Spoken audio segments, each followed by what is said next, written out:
Ladies and gentlemen, he is the one who made Dylan Dennis shit his pants, and his nickname is the Pretty Boy. Please welcome Anthony Taylor.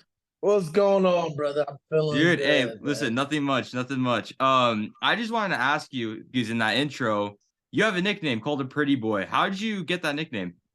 Well, this nickname followed me through my MMA days, Okay, at the amateur circuit, during the amateur circuit, I was always a pretty looking little dude, when I was fighting. okay. I'm not just only the pretty boy, I'm the rated R superstar. Before even Edge started calling himself that, I've always been a rated R superstar. What year? What year was? Oh, did you get that Man, nickname, the Radar I, Superstar? man, I, I started calling myself that 2013. Oh, you gave yourself the nickname. Yeah, I gave myself the nickname Rated R Superstar. I think it was because, like, back then, I grew up listening to Pretty Ricky in high school.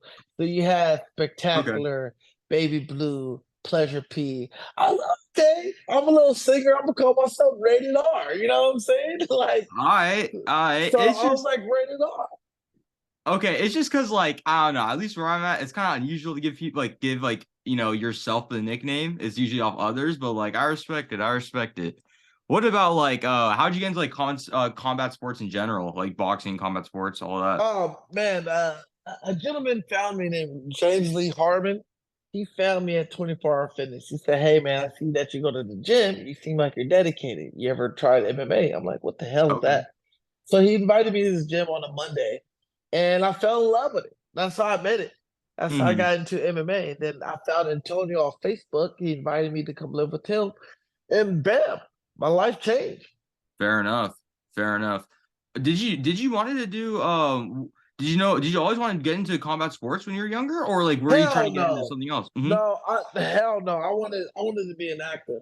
That's my Oh, goal, okay. to still be an actor. I've always wanted to be an actor. I've always wanted to do singing. Acting and singing has always been my passion. I just happen to be good at fighting. Fair enough. Fair enough with that. Now, yeah, speaking of walking into this influencer scene as well, I mean, how'd you get into Happy Punch? You got signed in there, Uh I think, a few months ago, right? So man, all because of Jake Paul. Fucking with Jake Paul, man. Started there you go. sparring with him, training with him, and then he just opened the door to me. And then met this guy named Chris Boyne. He got me into Showstar. And then from Okay. there I just became a household name. People started liking me. It's crazy how the whole path comes across. I manifested this moment. I told myself I'm gonna be one of the biggest names in sports entertainment. And look at me, I'm one of the biggest names in sports entertainment, Dude, especially fair when it enough. comes to my trash talking. There's nobody who could hold a mic up against me when it comes to trash talking and going viral. Okay. Okay, I have a name for you later on about because this person has been calling you out, but I want to before we get into that, there was one thing I did always want to ask, right? I know you and Dean are best friends now, but I remember Dean used to upload content where you and Dean used to beef. Was that fake or real? No, it's real. I used to try to kill him every day. I used to try Wait, to kill Dean. so wait, that Like, was real. that was real beef, bro. I didn't like Dean. I was trying to hurt him. But Okay, so how did you guys resolve the beef? What like man, it just came to a point like, hey, man, our personality just actually fits well together. So okay. it just makes sense for us to be cool. We had a drop of pride and say, look, man, you're a cool dude, I'm a cool dude. Let's just be friends, bro. Squash and fucking and make money together. Okay, so did y'all like okay, so like when y'all squash it, did y'all like sit down and be like, hey, listen, we were pretty similar. Like, why should we should stop beefing and actually like work together type of thing? Was it kind of like that Yeah, or exactly like okay. that. Exactly like Okay, that. okay, okay. Fair enough, fair enough. Now, do you have a fight scheduled up next? No, man, I got so much shit lined up. I can't say shit Uh because I if I say anything, I'm gonna get in trouble. oh, really? Okay, okay. Well, I know for a fact there's been one person who's been calling you out a lot on Twitter, and it's been Paul Bomba, right? And him Yeah. and Keem, they've been talking back and forth about Paul Bomba trying to fight you, right? And what for you? I know you said plenty of times that you don't want to fight Paul Bomba. Now this is my question: what does Paul Bomba not bring to the table that you're like, I don't want to fight him? Um, I mean, look, man, I build this superstar status to where I'm at now to get these high level fights like a King Kenny, Slim, Salt Poppy, KSI, Logan. I deserve those type of fights. Okay. I sacrificed and fought the hardest opponents. Tommy Fury, all these. Hold on, give me a second. I gotta Oh remember. yeah. Give me 2 minutes. Um, I sacrificed my fights fighting at Aegis Virgo. These guys is 12-0. I worked Mhm. my ass off to get there. Why do I have to come down this ladder on a 2-story flight building and come down on a ladder just to fight Paul Bama? Okay. I climbed up the ladder to build my name to try to get those big fights. Why do I need to stoop down to your level if you ain't fought nobody? You ain't showcase your skills. All because you're talking shit. If that's the case, it's like, bro, like, what happened to the skills? What happened, backing up your Mhm. talk? Just because you talk a good game doesn't mean I'm gonna fight KSI. Yeah, I can talk a good game, but not like KSI is gonna fight me. I gotta earn that right to fight KSI. I Okay. lost. I haven't earned that right. Yeah. He has to earn that right to fight me. So you're He saying has, you're the A side. of course, he's no one's seen him fight. He just Mhm. talks shit. He just overpowers you by talking shit with his mic on loud, and you can't even get your word across. It's like, what's the point of even arguing with that? I don't have Okay. an issue fighting Paul Baba. He says Mhm. I'm scared, bro. You saw me get in the ring with Tommy. You saw me going there with Idris Virgo 12-0.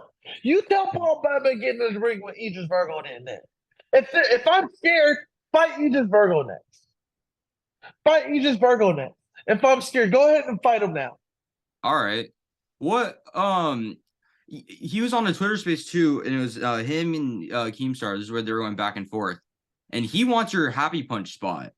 And he's trying to make a bet where like whoever wins between you two when you guys fight, um he'll get the happy punch spot. Would you Look, be down to do that bet? I got 2 minutes left.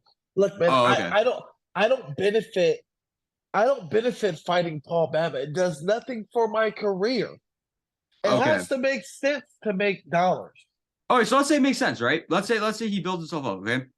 If you guys eventually fight, right? And he wants to bet where, oh, my happy punch, he wants to bet your happy punch spot. Would you be willing to do that when Yeah, fighting I him? mean, look, man, absolutely. It's like Okay. Waleed wants the Dean the Great rematch. Waleed has to Mhm. build up and earn that. You're not Okay. going to just give it to him because you say you won it because you lost. You got to earn Mhm. that right to fight. What happened to the days of building the fight? Okay. When you build that fight, hey, if Paul Bettman wins 3 fights in the influencing world, then he'll probably didn't deserve to fight because he won 3 fights in Misfits. You can't just stay here because I beat one guy, I get to fight you. Bro, Yeah. that doesn't how it works. It doesn't Okay. do nothing for me. I'm here trying to Mhm. get the big money fights. You over here trying to chase me. Chase me all you want. Until Mams and all these other guys, Mams himself says, hey, I want a Paul versus Anthony Taylor fight, then that's what it is. Okay. Until Fair. Okay. then, then I can tell Paul Baba, I'll fight you if you beat this. I can say that all you want, but it doesn't mean shit unless man approves it. Mm-hmm. All right. And I just have one last question. I know you're in a time crunch. So what's your end goals in boxing? Man, my end goal is to be the most influencing boxer out there who changed the game as an MMA fighter. I'm the Okay, so you're only trying to be MMA. influential in this influencer boxing scene. Yeah, when I say influential, I mean a hybrid fighter who's done it all from MMA to boxing, who can be successful without having to rely on the UFC. You know what Oh, I'm okay. saying? Yeah, yeah, yeah. I want to be that guy that's the man. I I want to be know. the I top talked to dog. Overflow. and he really wants a jujitsu influencer match. Would Yeah, you be down for that or? yeah,. That'll be good. Okay. But I gotta get out of here. I got Yeah. managers calling. Let's All do it right. again soon, bro. In a All few right. weeks. We Hey, got you, thank you for brother. your time. I really appreciate it. Absolutely, brother. All right. All right, guys. If you guys really like that video, please comment, like, and subscribe for more interviews like this. I know this was a short one, but to get more interviews, to have longer ones as well, like I said, like, comment, and subscribe to get more interviews